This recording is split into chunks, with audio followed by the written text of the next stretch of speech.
the second last session, which is again very, very interesting. And we have three eminent panelists. Manu, who's, I've seen him grow as a young kid, the son of Professor Pillai, who was the founding director of the Symbiosis Center for Management and Human Resource Development, a person who was very, very close to Symbiosis and the Symbiosis family. So Manu, I've seen you grow into a wonderful individual, and the amazing work of literature that you've been doing and writing books. We really feel so proud. I know you were in Ferguson College and you also did a course at the Symbiosis Center for Liberal Arts, when some of these teachers that you see on the screen may have taught you. So great to see you again. Mr. Raghavan, once again, thank you very much for having accepted our invitation. We've met earlier. And of course, Parvati, thank you. I think this is your first interaction, at least my first interaction with you. So welcome to Symbiosis, and thank you for accepting to speak at the Symbiosis Literary Festival on a wonderful topic I'm sure our students are going to really engage with. Our endeavor has been to introduce the humanities and the social sciences and the liberal arts topics to the STEM disciplines, and we're trying our level best. So I hope there are students from medicine, from engineering, health sciences, etc., also listening to the conversation that's going to happen in the next 1 hour. As a part of our Symbiosis Golden Jubilee celebrations, this is a virtual literary festival, and we hope that all of you stay connected with us. This is just a beginning of your association with Symbiosis. Thank you. I'd like to invite Dr. Radhika Seshan to conduct this panel discussion. Radhika, if you're here, if you could just put your video on.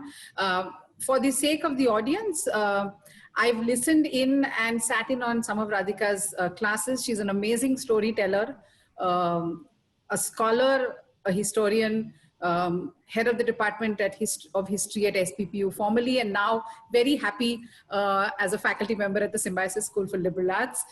Radhika, over to you. Thank you, Anita. Thank you, Dr. Vidya.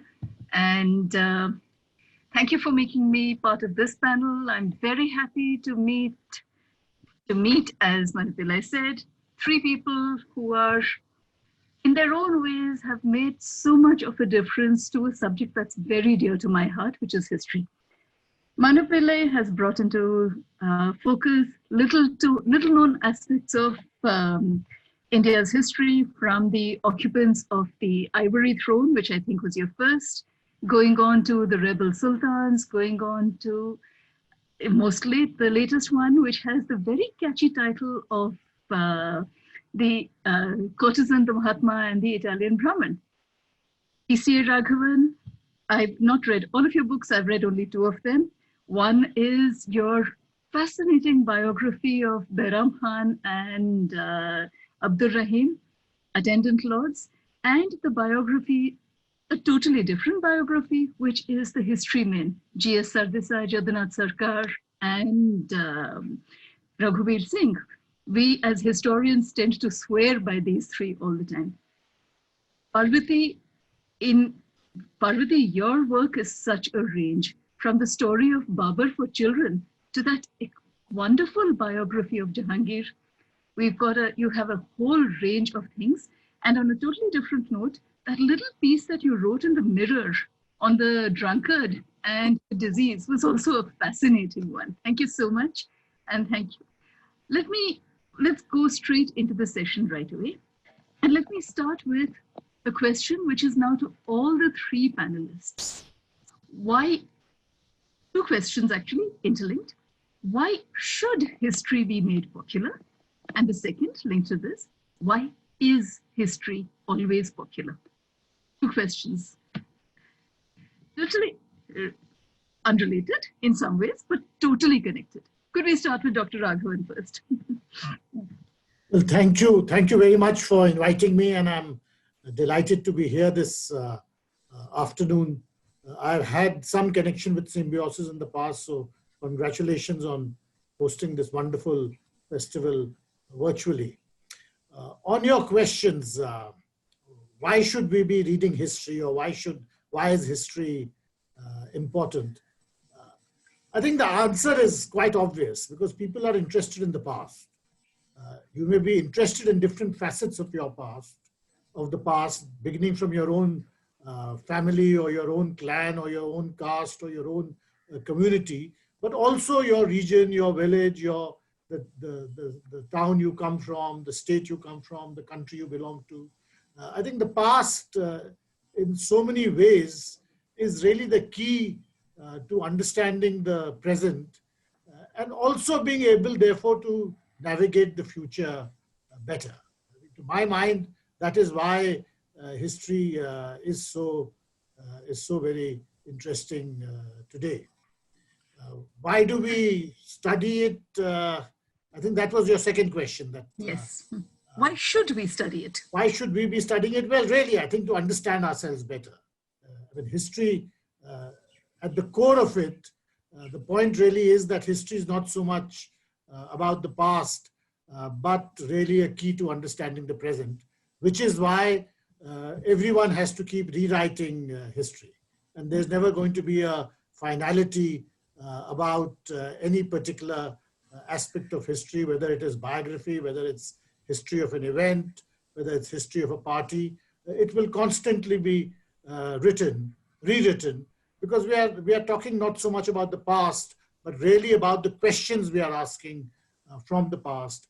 And the questions are informed by where we are today and where we stand today. Manu Pillai, could we get your reactions to my question and to what Dr. Raghavan has said? Well, there's nothing to disagree with Dr. Raghavan on this, because my line of thinking is very much aligned with his. Everything that we do in the present is linked to the way the past took shape, or at least how we understand, the way in which it took shape. For instance, we're having this session in the English language. I think a lot of it, why is it not in Persian, which till the 1830s was the language of diplomacy and trans-regional communication in India. Malayali queens in Kerala, somebody in the north in Kashmir, their letters were written in Persian. So, history tells us why it's the English language as opposed to some other language in which we're doing this very session. The way we think about the world, the kind of clothes we wear, the foods we eat, the kind of surnames we have, everything in the present is informed by the past. So the analogy I often give is that, the present stands on a foundation that is constructed by the past. So even if you need to make sense of, your present and, how you live and how you exist in this particular world, you need to understand where it comes from. What are you standing on? What is that pedestal? What is the plinth? And that often is defined by history.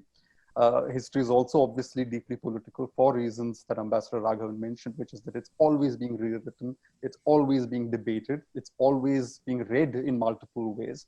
And that necessarily means that you're going to have conflicting, contested narratives of history. But that's really what makes it fun. That's really what makes it even more interesting. Just as, in today's society, we can't seem to agree, all of us together. So too, in terms of how we understand the past, there's very little agreement, and it's actually pretty healthy the way that happens. It often reflects a great deal about our insecurities, about our strengths, about our way of thinking, our morality, rather than what may have actually happened in the past. It's a fascinating example is we're sitting, your Symbiosis is based in Maharashtra, your headquarters is in Maharashtra. The big Shivaji movement after the great Chhatrapati was set off by Tilak most famously, B.G. Tilak. Now, the thing is, what is interesting is that when they wanted to bring up Chhatrapati Shivaji as a big icon, his own descendant in the Kolhapur royal family was very unwilling to give a donation to actually go and clear up his samadhi, go and clear up the fort, all of that. It was actually these politicians, because they had decided they needed an Indian hero that they could resurrect for very contemporary, current political needs in the late 19th century. And the memorial didn't get built. The Chhatri on top of his samadhi didn't get built for decades, because there was that much problem, trying to get the funds in place, trying to get people to get on board with that vision. But today, that historical battle, as it were, of trying to resurrect a historical figure, has very real political repercussions today. Today, Chhatrapati Shivaji is one of the biggest icons, not just in Maharashtra, but in India. From the airport to roads to chalks, even in a place like Pune, his name is ubiquitous. Whereas 120 years ago, even trying to get his samadhi repaired was an uphill task. So a lot of this, what we see in our current world, depends on the way the past took shape, and I think that's why you need to study history. Parvati, your feedback, please. Well, first of all, thank you very much, Dr. Seshan, and thank you very much to everyone, the faculty and students of Symbiosis, for having me here. I'm very, very pleased, and also to be sharing this panel with Ambassador Raghavan and Manu, whose works I've enjoyed very, very much. If I may be permitted a slightly rambling answer, I mean, I can't add very much more to what Ambassador Raghavan and Manu have already said. I would say, in some ways, this question of is history popular or should it be popular gets asked, and it's of course a valid question, because at some level, particularly in schools, history and maths tend to share a similarly disenfranchised position. They both are considered far too abstract and to have no relevance to our real life whatsoever. Whereas in fact, not they both do. I mean, we live history in our everyday, and so just to give sort of an analogy is, we have this little story that we tell in our family about my maternal great grandfather, who was a Sikh shopkeeper in Lahore, and he ascribed more than many to this the tenet of shopkeepers: the customer is always right. And one day somebody came into his shop, returned a flask, said it was broken, and without demur, without argument, he took the flask back and exchanged it. Now, some months, years later, the riots broke out. The partition riots broke out in Lahore, and my great grandfather Sardarji, as we call him, was out on the roads, and he was caught in a riot. And suddenly this voice rang out, and it was that same man who had come to return the flask, who it turned out was a Muslim policeman, inspector, and he saved him from this riot and saved his life. And I tell this story only because it's a story that we tell ourselves in our family. Every so often we tell this little story, and it's become our history. And as history, I think it serves a function, not just as a story, but subconsciously to create who we are, what we think we might be. A certain sort of idea of honesty, or a certain idea that a single man can defeat a mob, or a certain idea of goodness. And I think that is also how nations tell themselves their history. So post-independence India has a certain nationalist history that gets told over and over and over again, and it rests, the bedrock of it is these three great men, Ashoka, Akbar, and the Mahatma, and joined by this idea of a sort of a secular syncretic idea of India that has seemingly continued straight from the Mauryas into the 20th century, and that is the sort of a bedrock on which India was shaped. And now, of course, that is in this new India being increasingly challenged and overturned. And now, instead of looking for hope or the idea of syncretism in our past, we look for division, or we look for things to attack, and we look to take, instead of building on hope, we look to take vengeance on the past in the present, which is a way really of kissing our future goodbye. But I think that makes it even more urgent to read history, because it is only in reading history that we find that it is not. I mean, of course, you build yourself on it, and you build your civilizations and your life on it. But also, it's in greater investigation and greater accessibility to history that you can also build a certain sense of skepticism and of history being really about people who were flawed, neither wholly great nor wholly bad, but very much people as humans. Exactly. Taking on from where you, something that you mentioned, this entire idea of history as nationalist. Now, in the current scenario, nationalist is, again, as you said, seen as something which is necessarily exclusive. So nationalism and history then becomes a discourse to create exclusions. And going back to what Manu Pillai and Dr. Raghavan was saying of history as identity. So there is a very clear-cut kind of a compartmentalization of identity.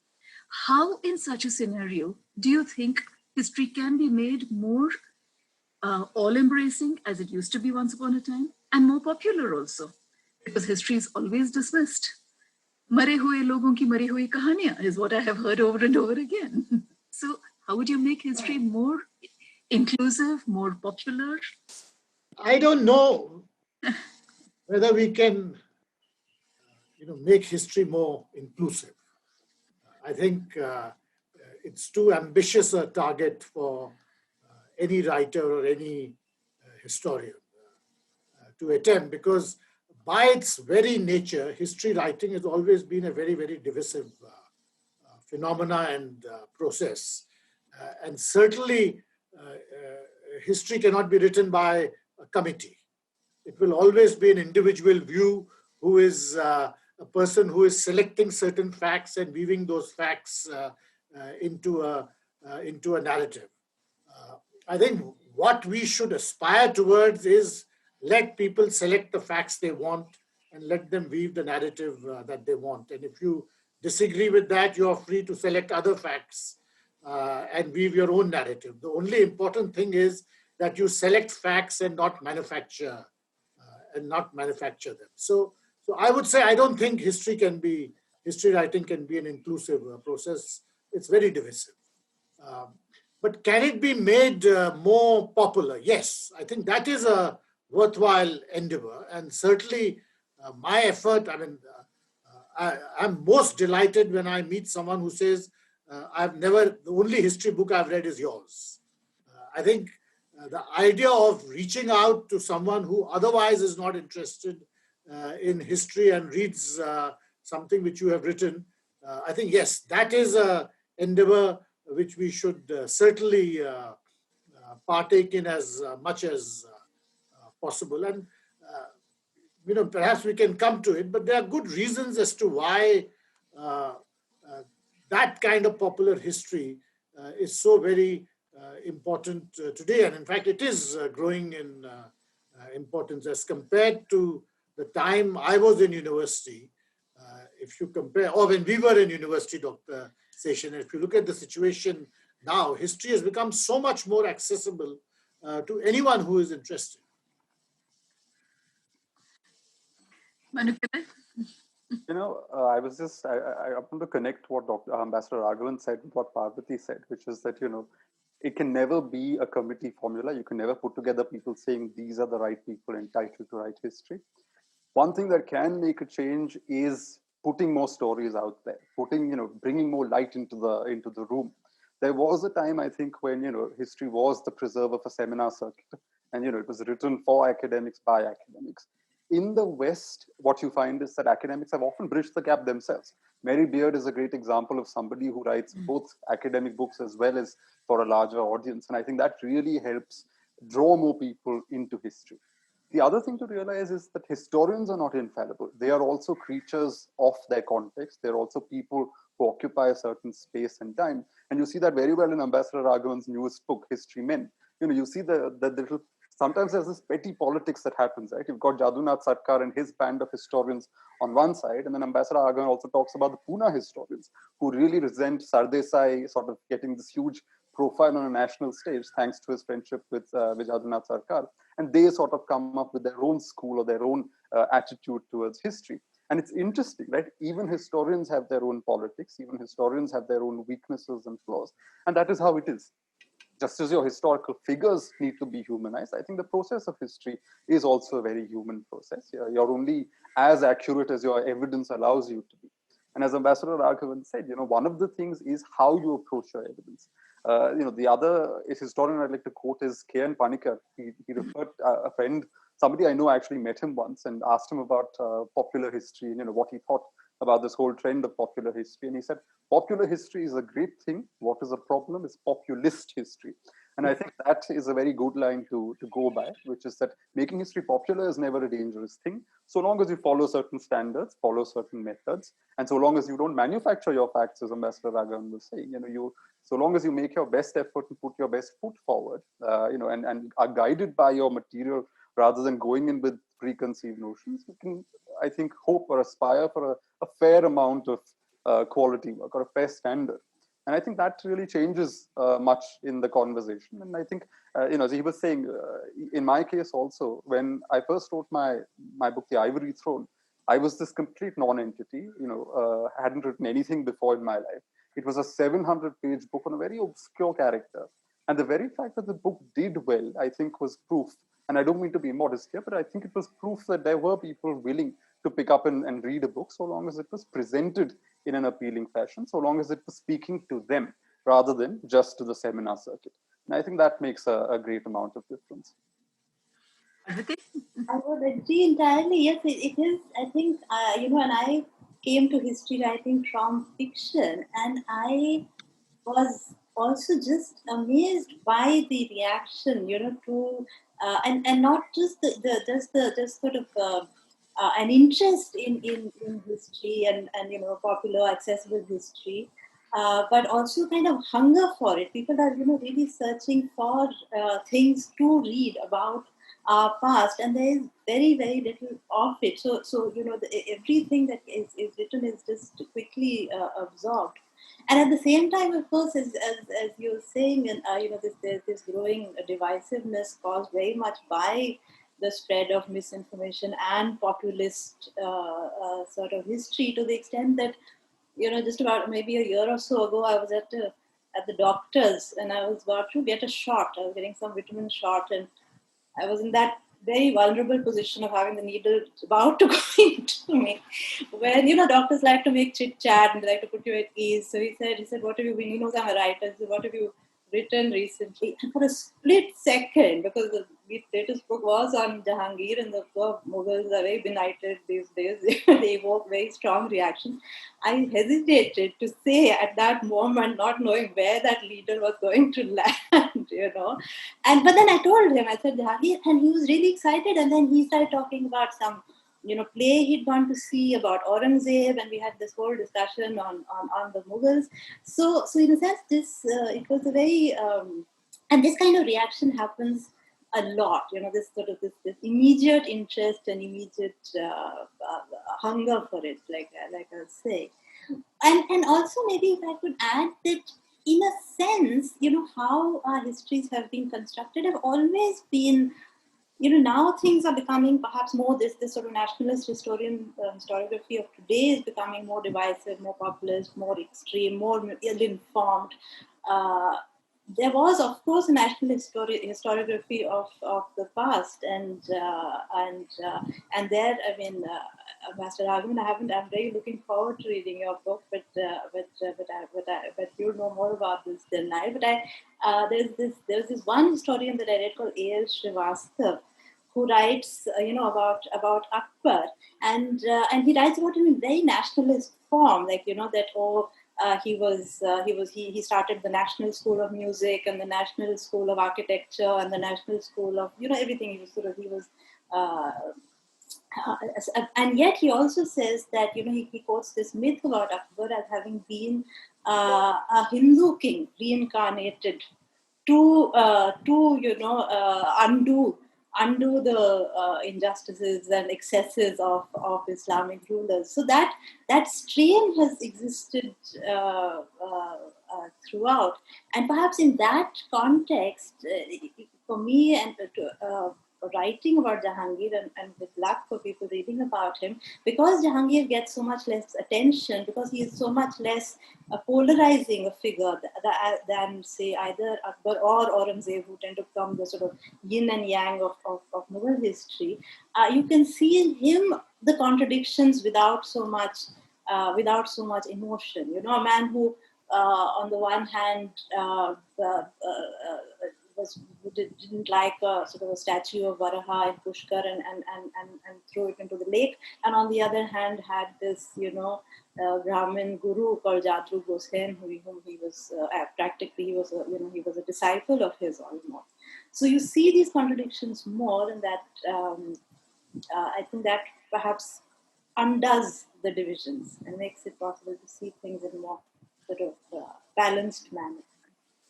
One of my favorite stories is one that I came across in the course of my own research, which said that the Portuguese had rescued people from a ship that was foundering off the coast of Aden.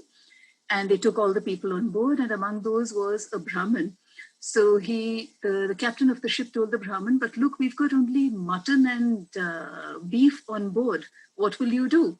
So the Brahmin thought about it for a bit and said, okay, I need to stay alive to go back home and do my prayashchit, so I will eat. Stories like that become so much something that brings history alive and makes it much more human.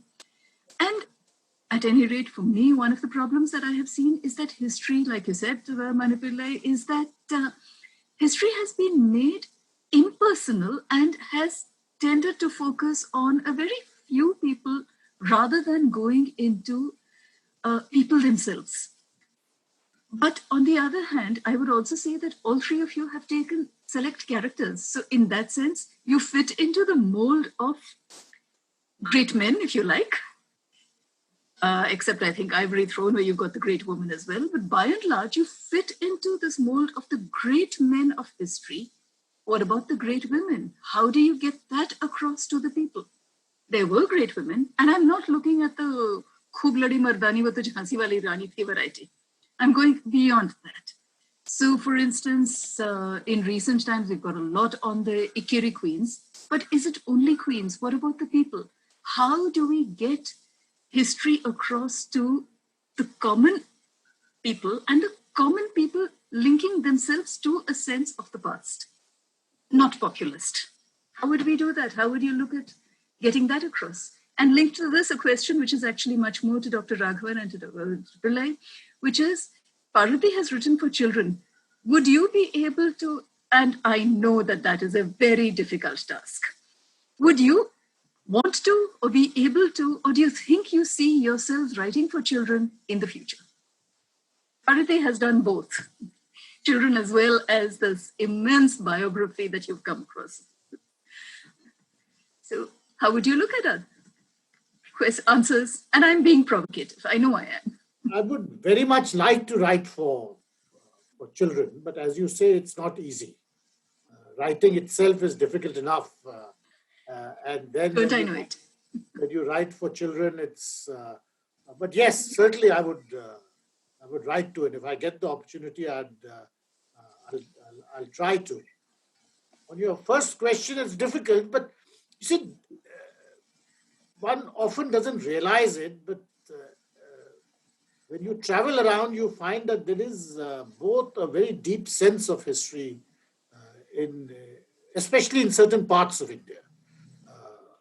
I think in Rajasthan, for instance, you don't have to make that much of an effort to translate the past into for an audience in the present.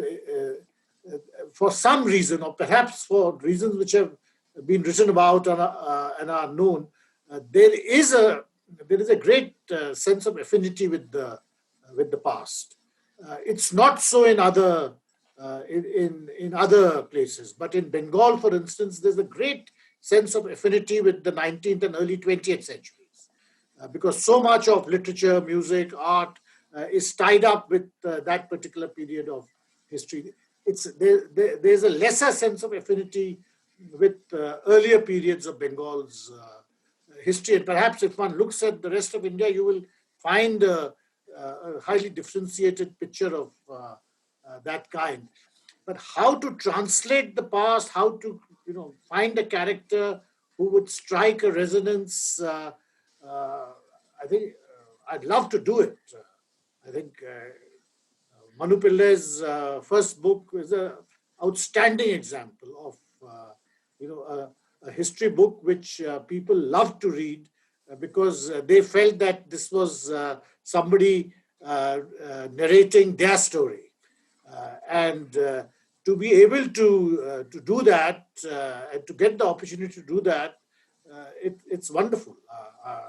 So if you get a choice, what would you pick up, Dr. Raghavan? Who would you focus on? Specific to you, who would you focus on? Who would you pick up as your hero or heroine? Who would you take? Well, there are many. I would try to look at, as you said, figures who have been otherwise below the radar. And Abdur Rahim Khane Khanan was one of those, because otherwise Mughal history has been about, it's really been about the emperors. So, but to find the sub-imperial figure is good. If one could go even below that, it would be even better. And it is possible, because you find that it's not the lack of evidence which holds back the recreation of those kind of figures, but really it depends on the questions you asked. I think Manu Pillai asked an excellent question and had to write 700 pages giving the answer, but it's a great thing to have done. I mean, I'd love to find a figure like that. One is constantly looking around for someone who is compelling, where you can weave a story which will attract people, and at the same time you have a body of evidence, so the task is not impossible. Manu Pillai? In terms of women, and this is something I find really fascinating, that it's not the absence of women in Indian history, it's just that we're often not trained to recognize their contributions with our existing skill set or our existing attitudes. Now, for example, even if you look at the Bhakti movement, you can often cast these women as these pious people talking about Krishna, etc. But if you look at a Mirabai, the fact that she walks out of her Rajput household, the fact that she says, I will not be a sati, the fact that she says, I will not lead a secluded life, it tells you a lot about gender. It tells you a lot about her attitude towards patriarchal structures of family that existed at that time. Again, in the Bhakti movement, you've got on one end of the spectrum, you've got a Bahina Bai, who is a Brahmin saint, and she, in many ways, has this resentful husband who's extremely insecure about her popularity, about her space that she's carved out. And then she sort of reconciles to it. She makes her peace with her situation. But you also have a Janabai who comes from the other end of the social, hierarchy, where she's a maid. She's a kitchen maid in the house of a male Bhakti saint. And she's very conscious that she does not have his freedom by reason of the accident of birth or the accident of sex. She can't wander around. She can't meet the intellectuals she wants to meet. So her poetry is all about kitchen poetry. It's about God coming and helping her grind and God removing the lice from her hair and things like that. Very domestic, but that's sending a powerful message as well. So again, we shouldn't fall into the trap of reducing her merely into another pious lady talking bhakti. She's also trying to tell you something about her world. We just need to attune ourselves to getting that gaze right. Again, when you're talking about royalty, one of the reasons royalty and the so-called great men and women are easier to tackle is where you're looking for women, the material tends to be more copious when you're dealing with royalty. But they also challenge a lot of the stereotypes we have. We can also view them in different ways. The Maratha queen Tarabai, fascinating story where she holds power for a certain period. Then she's sort of pushed out of the limelight for a good 20, 30 years. At the end of that period, when she gets another shot at power, she seizes it. And she tries to sort of grab the opportunity and claw her way back into power. Again, eventually fails. And then, the Peshwas are rising, the royal family is losing power. And she's a person who really sort of establishes and holds her own in a very complicated context. Baizabai, we talk a lot about Jhansi Ki Rani Lakshmibai, again in a very monochromatic way. We forget that she was also a very intelligent woman, capable of arguing her case like the best of lawyers, not just a woman who got on a horse with a sword and went out to fight, which is the caricature version that we create, as though she was only that. Whereas in reality, she also had a brain. She was also very shrewd, very smart, very good at negotiations. It was when the negotiations broke down that she went out. Baizabai, she was this big Gwalior Rani, one of the Scindia queens. She's also a big banker. She actually gave loans to the English East India Company. A lot of their activities were financed by this Indian Maratha queen. She then, calls back, asks for a return on her loans on a very high interest, which is exactly what the British were doing with the Nizam of Hyderabad. They were fleecing him in the south. Here she was trying to fleece them instead. So she was sort of turning the tables, perhaps not in a conscious way, but she was doing that. And then even when she's finally pushed out into exile, for decades she moves around with 7,000 armed retainers and servants, and completely rejecting British advice on where she should live, who she should meet. And the correspondence is fascinating. The Governor General writes on saying, won't it be nice if you got rid of people who arouse a suspicion in your party? And she says, oh, I'm just an old woman. What do I have to do with these earthly things? I'm just interested in my prayers. And she says this with 7,000 soldiers standing outside her camp.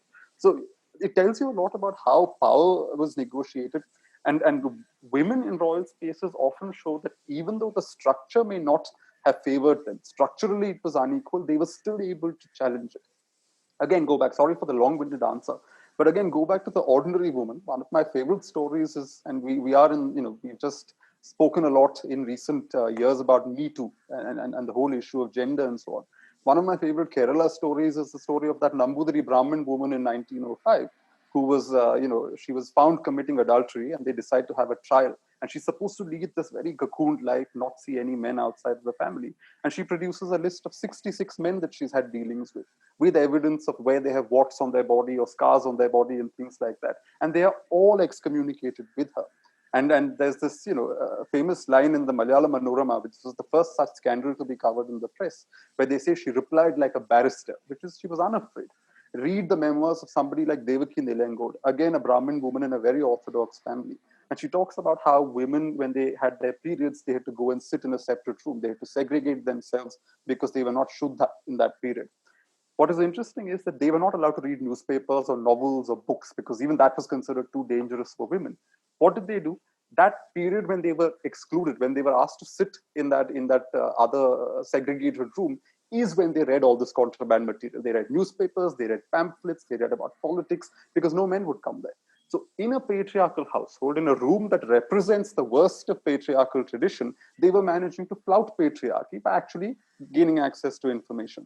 And yet what is fascinating is, as Brahmin women, they were very conscious that Saraswati, Vidya, so you can't touch a book when you're impure, because they thought they were impure. So they would actually have maid servants come in and turn the pages for them. It's a fascinating, even to visualize it is just remarkable.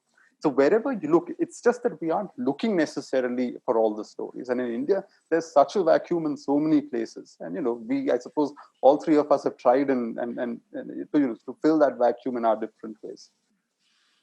Parvati?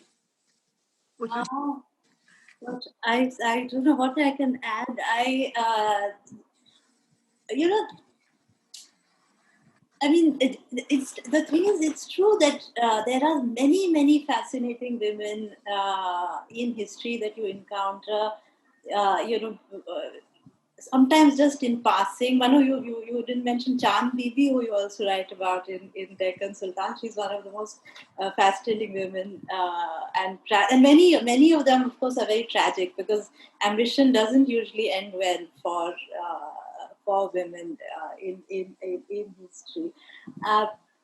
When you talk of ordinary women, I was just trying to think, in the past, if reading, if there are any sort of glimpses, as it is, ordinary men are very few and far between. Ordinary women, I get these little images. There's this one image of somebody describing women wearing necklaces of clove, in the Indian countryside.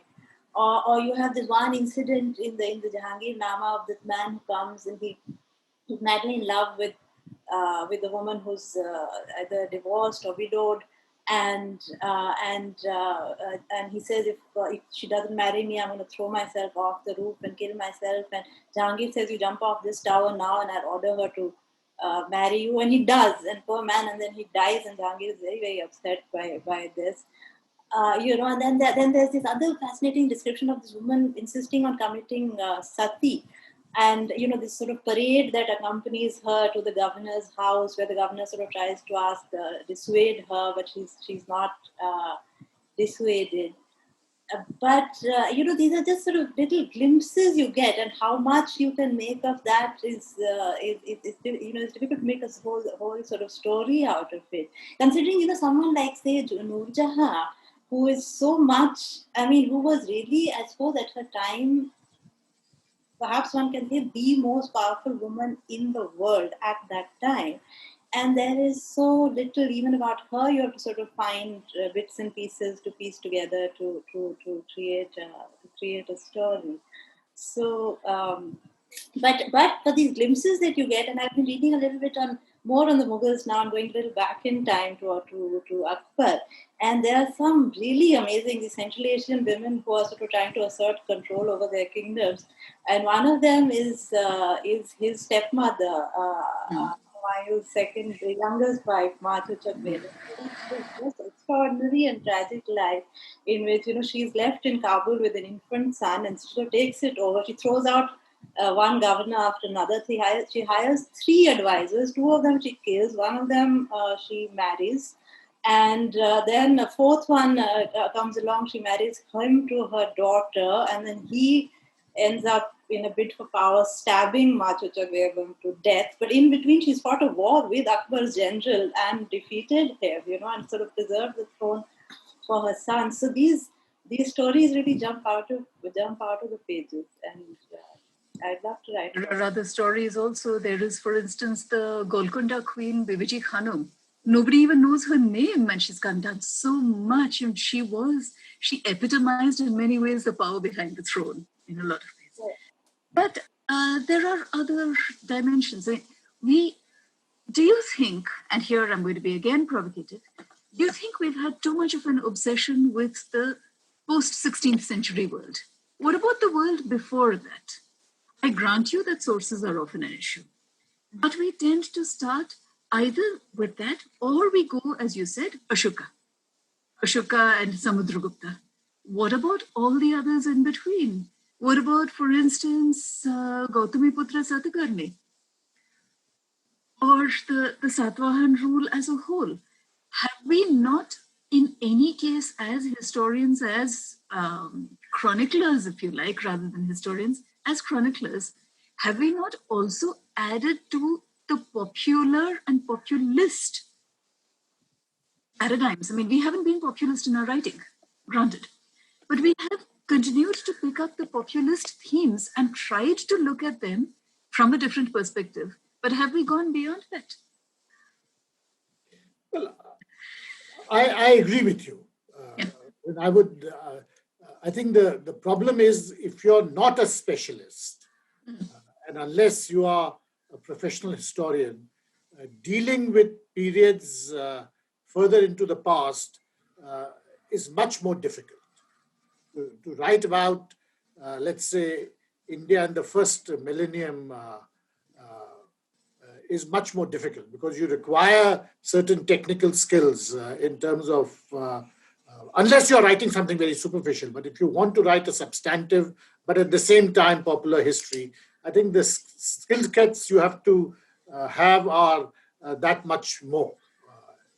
Firstly, some knowledge of epigraphy, some knowledge of Sanskrit, some knowledge of the regional languages concerned. Then the question of how to interpret archaeological data. It's that much more challenging because the further back you go into the past, the more difficult is it to try to put yourself in the shoes of the principal actors then. So yes, you're quite right. 16th, 17th, 18th, 19th centuries are that much more accessible. But I do think it can be done. It's more difficult, and you're quite right. I think looking at our ancient history, looking at pre-medieval history is certainly, I think, the next big frontier which is available. We've got stories by the million. We've got the Katha Sagar, or the Gathas of the Sati.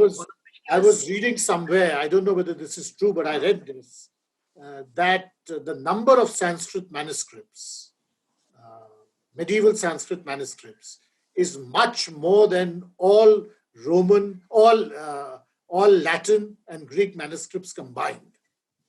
So it is, now, if it is true, and this was someone I read, but he wrote it in an article, I think Professor Bibek Debroy, so he should know what he's talking about. It just tells you about the world waiting to be discovered.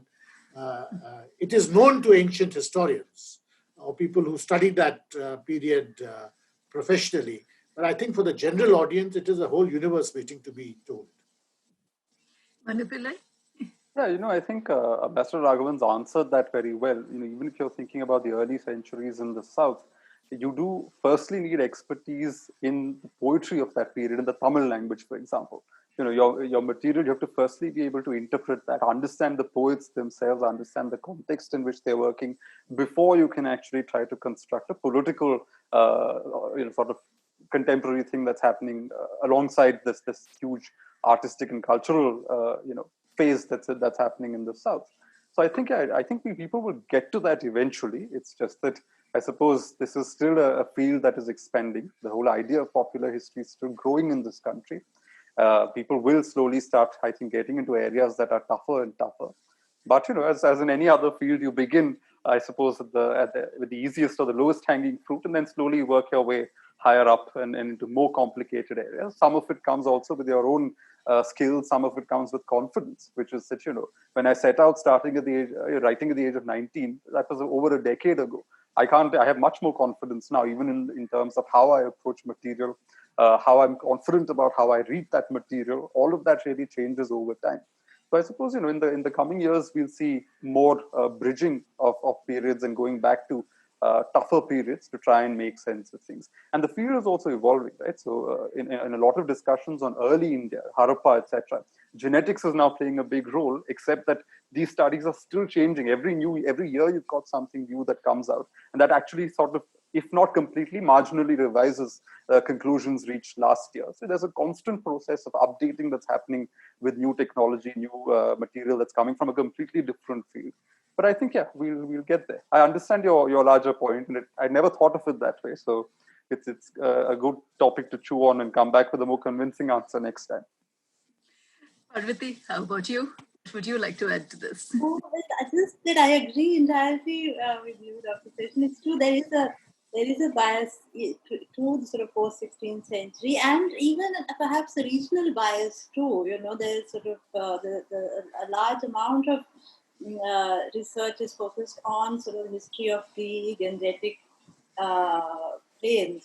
This region, like, I mean, the history of Bengal or Gujarat or the northeastern states or Kashmir or anywhere. I mean, there's so very much less written on any of these regions, and so I would certainly agree that a lot more needs to be written, and I hope will be written.